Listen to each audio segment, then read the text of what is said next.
today I'm thinking about to make some kind of collage animation using After Effects and my green screen. So I've been cleaning a bit my studio yesterday, and because I'm going to move out from this space after some weeks, so I try to go through everything what I have, like all the old magazines I have collected, so to choose which one to keep and which ones to get rid of, or if it's just I can't keep everything. It's really a lot of things. This is not all. I have things here all over, so I have a lot of things. Yeah, so I have been going through the old magazines I have here in my studio, and while I was doing that, I kind of started to pick some interesting images without any specific reason, just things what like colors or textures what interested me. So my plan is today that I will collect some more things while I go through these piles here, and then I'm going to do some kind of short animation, just using that material I can find. Yeah, so let's start to look at these.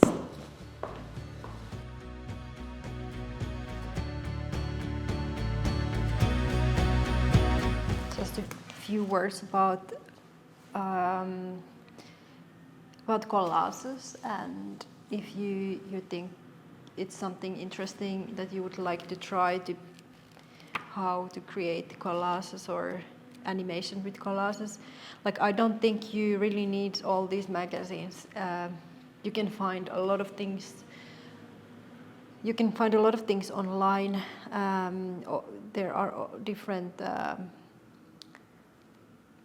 archives and different places where you can search for old images where the copyrights are expired.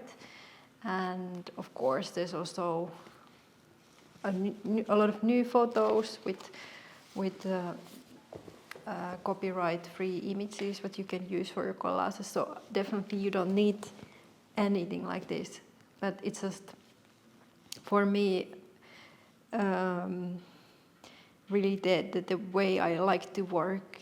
I like to look at these papers, and I like to have the concrete material here.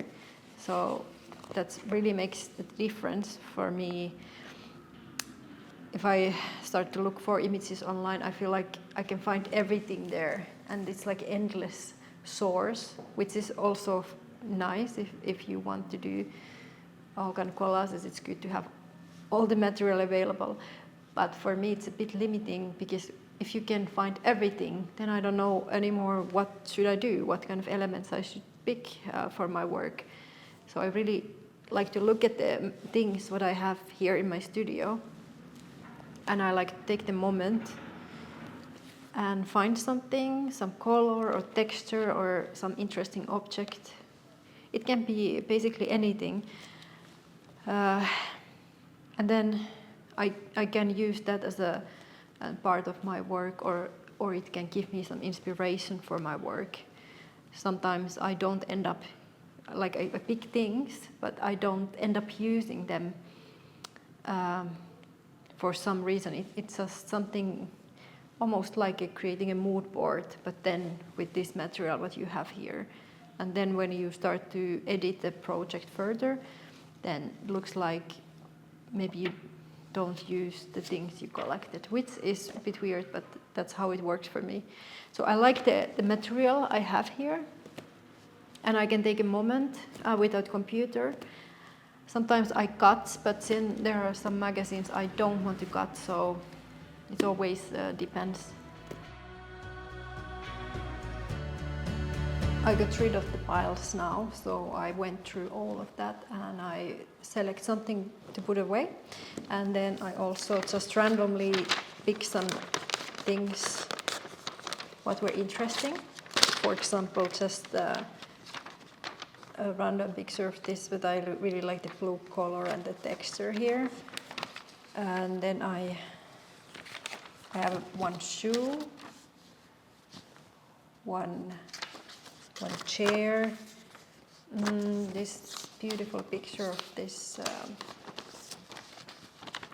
this, what is this in English? Well, this flower, some other nice blue color, some forest or some jungle.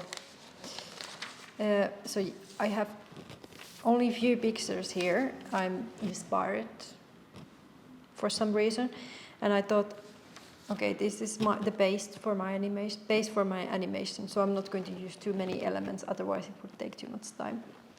So I will just play with these, which I will scan, and then I will put on a Photoshop and make the scene. And then I'm thinking to film something with a green screen to combine with that animation or with that scene I will create with these elements.